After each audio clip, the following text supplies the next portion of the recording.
15 май халыкара гаилә көнен билгеләп үтәләр. Бүген гаиләләр нинди проблемалар белән очраша? Гаилә кыйммәтләре үзгәрдеме? Турыдан-туры эфирда таяну нуктасы тапшыруы студияда Алмаз Гафиятов исәнмесез. Хәерле кич, мөхтәрәм кунаклар. Кагыйдәне инде барыгыз да белә, әгәр дә килешмисез икән алда яңгыраган фикер белән кызыл тимәгә басасыз, килешсәгез зәңгәр һәм ак нейтралитет билгесе. Халыкара гаилә көне 1994 елдан бирле үткәрелә. Ул беренче чиратта гаиләгә һәм гаиләдә булган проблемаларга игътибар җәлеп итү юнәлеше буенча булдырылган иде. Миләүшә ханым, бүген без гаилә дигәндә нәрсәне күз алдында тотабыз? Бүген менә 94 елда бит инде ул проблемалы гаиләләрне күз алдында тотып, аларга ярдәм итү нигезеннән оешкан оешма.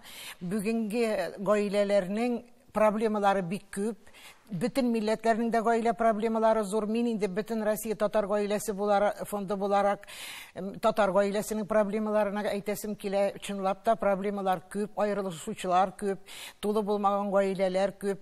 Менә без үзебезнең таяну нуктасын югалттык, без үзебезнең кыблабызны югалттык. Ислам диненә таянып, милли гореф-гадәтләребезгә таянып яшәсәк, безнең гаиләләребез тулы булыр иде.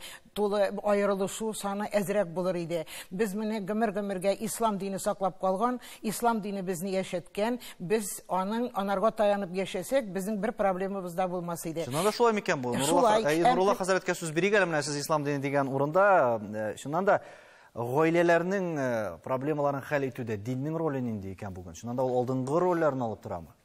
Әгәр дә динне чынлап тотып яшәсәләр, алдынгы рольне алып тора. Дин әгәр дә ул телдә генә, тормышта гына, киемдә генә булып калмаса, чөнки дин бит инде ул йөрәккә үтеп кереп, йөрәк аркылы безне эчтән үзгәртә торган әйбер. Һәм диндә төп максат Аллаһ Тәгаләнең ризалыгын эзләү. Аллаһ Тәгалә риза була, әгәр дә син никахланып, шушы хатының ирең белән нинди булуга карамастан сабыр итеп яшәсәң һәм шул сәбәпле җәннәткә керсәң. Ләкин кызганычка каршы бүгенге көндә мөселманнар арасында да аерылулар күп. Шуның өчен дә без әйтә алабыз, яки дин монда күңелләренә кереп бетмәгән, яки инде бу кешеләр динне бик җиңел кабул итәләр. Алар йогынты да бар бит әле. Чит илләрдән кергән, моны турында да аерым сөйләшербез. Гүзәл ханым, бүген гаиләләрнең нәрсә борчый икән? Инде проблемалар бар, әгәр дә без 1, 2, 3 дип санап китсәк, шуннан да төп мәсьәләләр нидән гыйбарәт? Шундый гыйбарә бар бит әле. Һәр бәхетле гаилә бер-берсенә ошаган, ләкин һәрбер бәхетсез гаилә үзара бәхетсез дигән кебек, әлбәттә проблемалар да алар үзенчәлекле, һәр гаиләнекен. Һәр гаиләнең проблемасы үзенчәлекле, ләкин без инде гомумиләштереп алсак, бу беренче чиратта үзара мөнәсәбәтләр дип әйтер идем мин, шуңа кагылышлы проблемалар. Монда инде хатын-кыз белән ир-атның роле гаиләдә ничек бүленгән, менә шуңа карата проблемалар. Бу инде әгәр дә гаилә психологка мөрәҗәгать иткән очракта. Монда инде хыянәт, ир-ат ягыннан хыянәт буенча да килеп чыгарга мөмкин. Моның аслында нәрсә ята? Моның аслында тагын шул ир-атның роле бүгенге көндә минемчә ул әзрәк бузылган, ул үзгәргән. Менә бу ир-атның роле кимегән дип әйтер идем мин. Һәм шуның аркасында күп кенә проблемалар килеп чыга. Аннан соң әле психологка мөрәҗәгать итмәгән айсбергның астында бит әле күп проблемалар бар. Бу эчкечелек, бу көч куллану, физик, психологик көч куллану, төрле бәйлелекләр, монда уен, игромания булырга да мөмкин. Мәсәлән, финанс ягыннан да бәйлелектә тоту хатын-кызны, андый проблемалар да бар. Алар күбесе психологларга килеп җитмиләр. Шул бәлки шуңадыр да таркалуга кадәр китерәдер. Ир-ат проблемалар дип әйтләр, күбрәк ир-атлардан башланып, Идел әфәнде, сез килешәсезме бу фикер белән? Чыннан да шул гаиләләрдә туа торган авырлыкларда, менә бу кыенлыкларда ир-атның роле беренчел дип саныйсызмы сез? Нәкъ менә ир-аттан барысы да башланамы? Әллә ничегрәк икән бүген? Безнең татар халкында ир-ат һәрвакыт беренче урыннарда булган. Һәм мин үзем шул тарафларда тәрбия алган кеше, шуңа күрә ир-ат беренче урында дип саныйм. Но шул вакытта хатын-кызның роле бик зур. Татар халкында әйтем дә бар бит, да, халык хатыны ирен бар да иткән, юк та иткән, шулай бит. Менә шуңа күрә ике яктан да карарга кирәк бу проблемага. Хатын-кызлар ягыннан үзенең сәбәпләре мында орын алган тоже. Мында күп әйе, әгәр дә без инде сөйли калсак, шуннан да бер тапшырык саларында гына барлык мәсьәләне проблема күтәреп булмый. Зөһрә, сез ничек уйлыйсыз, менә бүгенге җәмгыятьтә бигрәк тә актуаль тора әлеге гаилә мәсьәләсе? Кемдер гаилә кыйммәтләренә ничектер игътибарны киметте дигән фикер белән килешәсезме? Шуннан да кайбер хатын-кызлар бүген ничектер мөстәкыйльлекне сайлый, инде үзләре үк бала үстерергә мөмкин. Менә бу тулы булмаган гаиләләр саны артып китү бәлки шуның белән бәйледер. Менә сез менә бу күренешләргә үзегез ниндирәк мөнәсәбәттә торасыз? Менә миңа калса, минем күзәтүем буенча, хәзерге ир балалар бөтенесе түгел әлбәттә, теге тулайым түгел. Ир кешеләр, ир балалар, әти-әниләр ир баланы бик инфантиль иттереп үстерәләр, миңа калса. Бу бигрәк тә менә ДРКБда инде күп еллар эшләп килеп, коридорларда күп йөреп, анда да күзәтәм. Ачыклап китсәгез инде, нәрсә күз алдына тотасыз? Теге берәмтекләп әйтеп киткәндә, проблеманы күрә белмиләр. Проблеманы күрергә өйрәтмәгән кебек тоела. Проблеманы күрә белмиләр, решать итә алмыйлар, ничек булган? Хәл итмиләр. Хәл итә алмыйлар. Аңлый алмыйлар, ничек хәл итәргә, кая барырга, нишләргә. Менә бу минемчә индер инфантильлек. Бүгенге җәмгыятьтә гаилә кыйммәтләре гомумән нинди урында тора икән? Юзеф, сез ничек уйлыйсыз? Гаилә кыйммәтләре ул основной, ул төп урында тора, чөнки гаилә ул ничек, әгәр дә кешенең гаиләсендә тәртип булса, ул төп аның төп ышанычы булса, ул иркенләп үзенең эшендә башкара ала, үзенең эшен иркенләп эшли ала. Гаилә ул кешенең фундаменты, ничек кенә карасаң дагы. Безнең әйтүебезчә, ул гаилә ничек, ул әти, әни и балалар. Һәр кешенең үз функциясы бар, һәр кеше үз эшен белеп, һәрбер оешмадагы шикеллек бар җитәкче, ул инде ират булып кала, аннан шуны инде әни, алар бер-берсен аңлап, санап, дөрес иттереп юл тотсалар, ул барсы да әйбәт булыр шикелле. Ләкин мөнәсәбәт үзгәрә бит. Миләүшә ханым, килешәсездер, чыннан да элегрәк барыбер гаиләгә шул караш башка төрле иде. Әйе, балачактан ничектер өйрәткәннәрдер, тулы гаилә булырга тиеш, әти, әни булырга тиеш, инде гаиләне киңрәк алсак шул әби, бабай булырга тиеш дип, бүген ни өчендер барыбер, менә әгәр дә шул статистик саннарга да без мөрәҗәгать итсәк, шул хатын-кызларның аерым барыбер инде сер түгел, шул балалар күбрәк хатын-кызлар белән кала, үзләре мөстәкыйль үстерергә тырышалар, кайберләре махсус рәвештә хәтта менә тулы булмаган гаиләне сөйләп. Менә сезнеңчә, бу очракта хәтта шул ук менә традицияләр нинди урын алып тора икән? Традицияларны, безнең татар халкының гөреф-гадәтләрен сакламау, ярату булмау, байлыкка табыну. Менә бай кешене эзләп кызлар кияүгә чыгалар, ярату юк. Ул бер нәрсә белән дә ныгытылмый, гаилә ныгытылмый. Байлык бүген бар, иртәгә юк, хисләр юк. Менә шул вакытта аннан соң чит илдән кергән начар гөреф-гадәтләр, чит илдә баласы 18 яшькә җитә дә чыгаралар да җибәрәләр дип сөйлиләр иде инде. Аны сөйлиләр иде горурланып, элге итеп, ул элге түгел, безнең борын-борынгыдан гөреф-гадәтләребез искиткеч булган. Алар традиция белән барганнар. Ул гөреф-гадәтләрдә әби бабайның урыны үзенеке, әти-әнинеке, иратныкы, хатын-кызныкы, балаларныкы. Менә безнең олыны олы иткән, кечене кече иткән диләр. Ул нәрсәдән олының сүзен тыңларга, менә русларда бер сүз бар, послушание дигән. Балаларда кешеләрне, олыларны тыңларга, кечене кече иткән, ул кечене кимсетү дигән сүз түгел, кечкенә кешене кече иткән, ул анарга ярдәм иткән, ул анарга үсәргә, ул анарга ныгырга. Безнең татар гаиләләрендә бер качанда картлар йорты булмаган, ятимнәр йорты булмаган, нәсел берсен-берсе саклаган, үзенең канын, үзенең баласын, үзенең туганының баласын, шәфкатьлелек, мәрхәмәтлелек булган. Менә шулар бөтенесе югалды. Менә шушыларны байлыкка табыну башланды. Байлык ул беркенлек. Бүген байлык бар, иртәгә юк. Шунарга күрә гаиләләр таркала, телевизордан да менә пропаганда, шундый матур тормыш, урамда очраталар да иләнешәләр, шундый матур игә алып кайталар. Ахыры нәрсә белән бетә. Чыннан да шулай микән бу? Чыннан да хәзер күбрәк акчага табыну барамы? Валла хәзер ничек уйлыйсыз? Монда шулай ук дини тәрбиянең бәлки роле җитеп бетмидер. Әгәр дә балаларга кече яшьтән аңлатып килү, чыннан да гаилә кыйммәтләренә шул вәгазьләр вакытында булсын ул башка төрле юнәлешләр буенчамы, ни өчен күпләр нәкъ менә финанс ниндидер анда өстенлекне куеп, нәкъ менә гаиләләрдә аннары проблемалар күрәләр икән сезнеңчә? Без монда дин турында ничек зур итеп сөйләсәк тә, татар кешесенең гамәлендә дин бүген бик әз роль уйный. Чөнки кичкенә чактан ла илаха илляллах дигән сүзне дә бүген өйрәтмиләр. Менә никах укый 50% яшьләр ла илаха илляллах сүзен әйтә алмыйлар. Моны әйтә алмагачтан монда татар гаиләсендә дин турында әйтеп булмый инде. Шуңа күрә бүгенге көндә татар гаиләсе ул тулысынча көнбатыш моделе яки анда элегелектән инде без руслар дип йөргән рус модель белән гаилә кора. Дөресен генә әйтсәк әгәрдә. Ул бик сирәге генә инде гырыф-гадәт дип, татар халкы дип сөйләй, булай дип әйтергә мөмкин. Бүген бит 60-ка җиткән хатын-кызлар, аларны без әби дибез инде, алар чыннан да әби, яулык бәйләмиләр. Инде дин турында сүз барырга мөмкин. Менә шуңа күрә дә диннең роле бүген бик әз. Әгәр дә инде дин чыннан да роле булса, тәэсир итсә, әлбәттә динне без беренче урынга куяр идек. Тулайым алганда бүген кеше яши ләззәт һәм рәхәтлек хисе белән.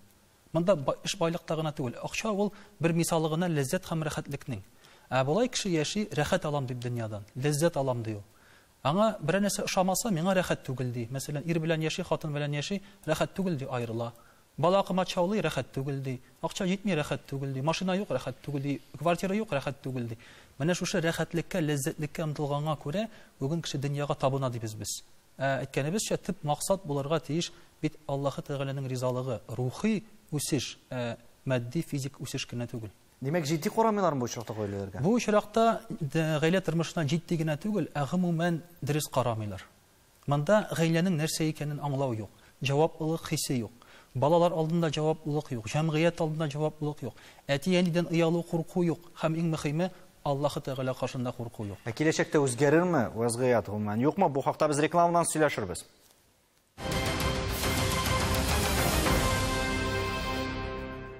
Татарстан Яңа гасыр телеканалында турыдан-туры эфирда таяну нуктасы тапшыруы, гаилә кыйммәтләре турында фикер алышабыз. Студияда 15 май халыкара гаилә көне. Шулайдан ләкин проблемаларга тукталасы килә. Чыннан да проблемалар җитәрлек, кирәк тә гаиләләрдә бүгенге замана белән бәйле дип әйтик инде. Татарстанда гына да 70 меңнән артык тулы булмаган гаилә исәпләнә. Үзәл ханым, тулы булмаган гаиләләр нинди мәсьәләләр, нинди каршылыклар, нинди проблемалар белән очраша бүген? Әгәр дә инде без моны гаилә кыйммәтләренә бәйләсәк, бу әлбәттә тулы булмаган гаиләләрдә нинди тенденция күзәтелә. Анда әниләр балаларны һәр яклап, менә опека дибез инде, һәр яклап карап торалар. Бала бу очракта менә инфантиль булып үсә, бигрәк тә ир-ат балага карый инде, һәм ир-ат булып үсеп җиткәч, ул үз өстенә җаваплылык алырга өйрәнмәгән ират була. Һәм шушы модельне ул үзенең гаиләсенә күчерә. Һәм бу очракта инде хатын-кыз чынлап та моның белән килешә алмый, ул үз өстенә алып, һәрбер эшне үз җиренә җиткереп яши башлый. Һәм бу каршылыклар китереп чыгар әлбәттә. Аннан соң мин менә килешәм шул фикер белән дә безнең гаиләдәге кыйммәтләр, гаиләдәге ират һәм хатын-кызның роле, баланың роле, гомумән гаилә системасындагы иерархияның бозылуы да менә шушы әйберләргә китереп чыгара. Без белергә тиеш, бала белән әти-әни алар икесе ике дәрәҗәдәге кешеләр. Әлбәттә, без инде беренче менә ират белән хатын-кызны бер дәрәҗәгә куябыз икән, без онытмаска тиеш. Ират барыбер ул лидер ролендә булырга тиеш гаиләдә. Менә шушыны истә тотып, менә гаиләдә яшәсәләр, әлбәттә проблемалар кимрәк булыр иде. Шул хакта Дилә әфәнде белән дә сөйләшкән идек, чыннан да иратның роле турында. Ләкин шул глобализация булсын, киңлекләрнең ачылуы, интернетның йогынтысы, шул инде Европа тәэсире дип әйтәбез. Төрле хәлләр була бүген. Төрле юнәлешләрне алалар. Кемдер инде үзе алдан ук сойлап ала моны, ничектер ирекле мөнәсәбәтләр дигән төшенчә дә килеп керде.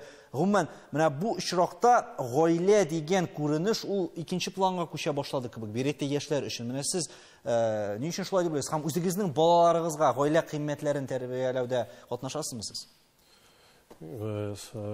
Үземнең улларыма ул кыйммәтләрне бирергә тырышам, сүз дә юк.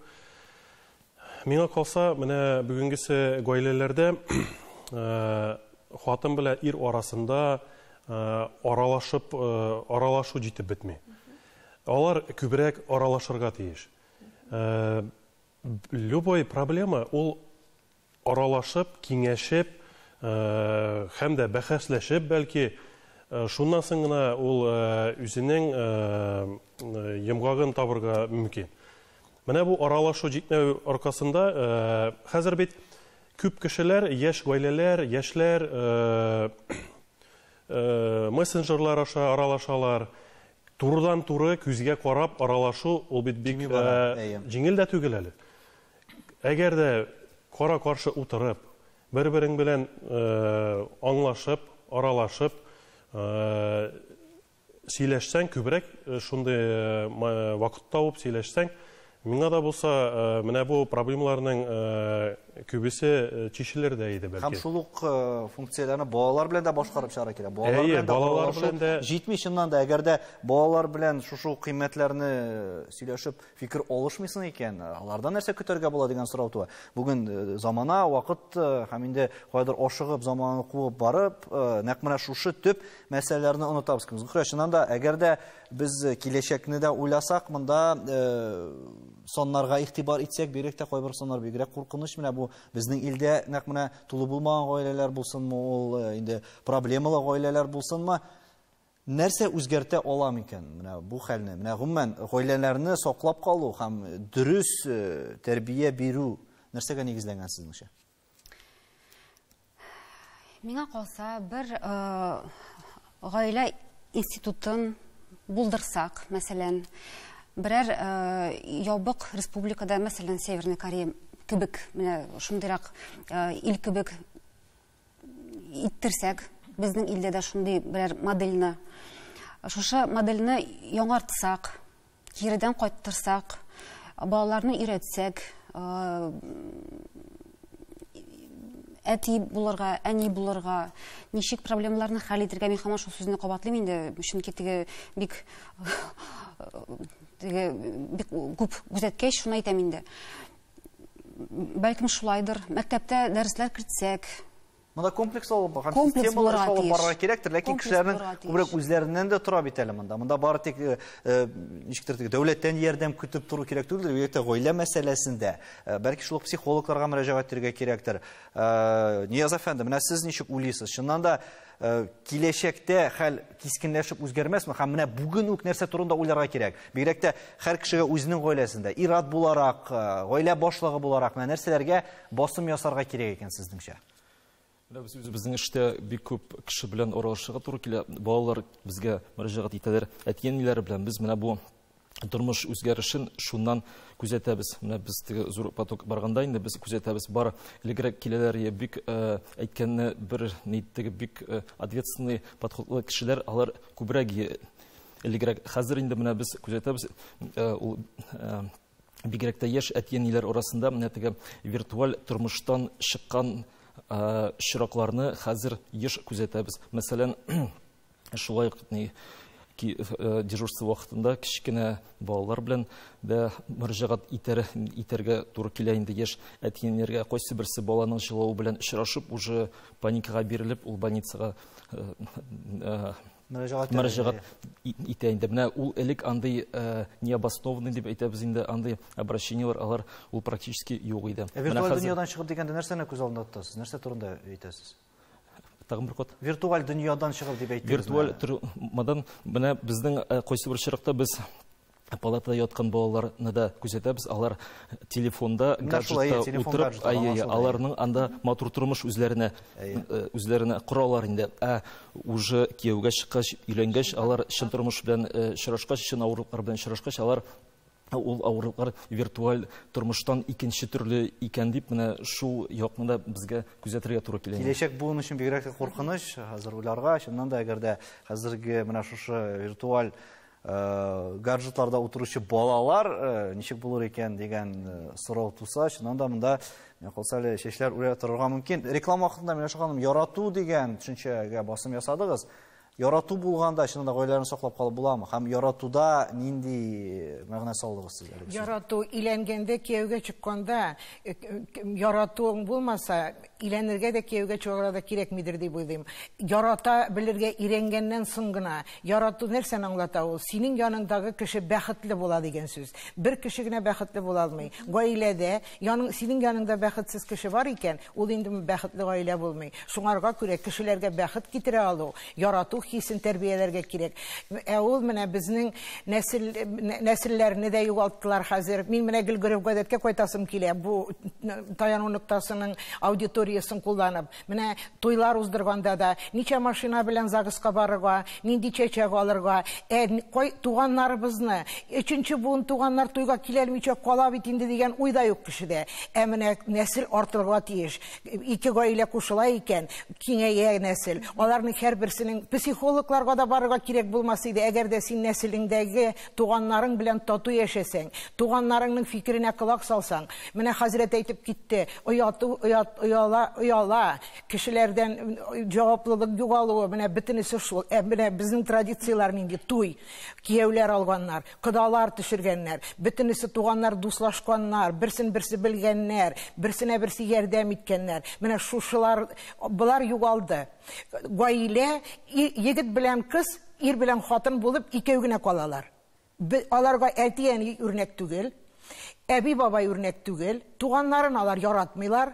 Минем туганым да синең туганың. Мин буларны нәрсәгә сөйлимен? Бәхетле булыр өчен яныңдагы кешене бәхетле итәм диеп, кияүгә чыгарга, иләнергә кирәк. Шул вакытта кеше бәхетле була. Бәхетне читтән эзләргә кирәкми, бәхет үз яныңда. Нурулла хәзрәткә тагын бу урында сүз бирик әле. Шуннан да сез инде яшь гаиләләр, яңа гаилә коручылар белән һәрвакыт очрашып торасыз. Һәм сөйләшүләрдә сизеп була бит инде. Менә аларның инде максат белән, мәсәлән, гаилә курулары, гаиләләре нык булырмы, юкмы, менә ла иляха илlallah турында әйттегез. Нинди максат күз алдында тоталар? Бүген чыннан да нәкъ менә әлеге гаилә институтына мөнәсәбәт, аның кыйммәтләрен бәяләү күренешенә мөнәсәбәт үзгәме? Мәсәлән, шул ук моннан 10 ел элек, 15-20 ел элек белән чагыштырсак. Юк, тулай алганда алар гел бер. Мәхәббәт ярату. Мәхәббәт ярату дибез.